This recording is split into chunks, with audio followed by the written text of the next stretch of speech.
స్కూల్లో తిరిగాను, ఎలిమెంటరీ స్కూల్లో చదువుకున్నాను, ఇక్కడి నుంచి హై స్కూల్ చదువుకున్నాను, అక్కడి నుంచే పైకి వెళ్ళాను.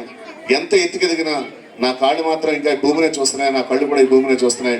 కొత్తగూడ గ్రామం అనేది నా నరాన నా రక్తంలో నిండిపోయి ఉంది.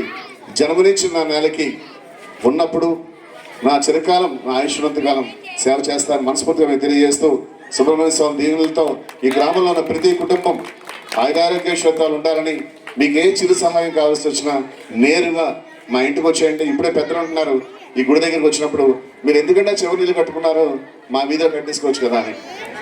ఏమో భగవంతుని అనుగ్రహిస్తే మీరు అందరికీ చెప్పాను, నాకు వచ్చిన సైట్ చూడండి, ఇక్కడ కూడా ఇల్లు కట్టుకుంటాను, దానికి ఏముంది, మన ఊర్లో 2 ఇల్లు ఉండకూడదని లేదు కదా, ఈ మూలగా వచ్చేస్తానని. అది మీరందరూ సహకరిస్తే ఆ ఆర్చి కట్టుకుంటే ఇల్లు కట్టుకోవాలని కూడా అనుకుంటున్నాను నేను.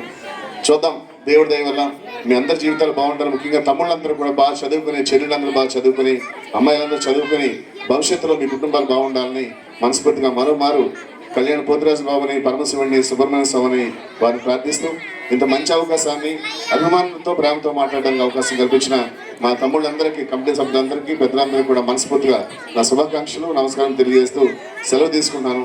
జై హింద్.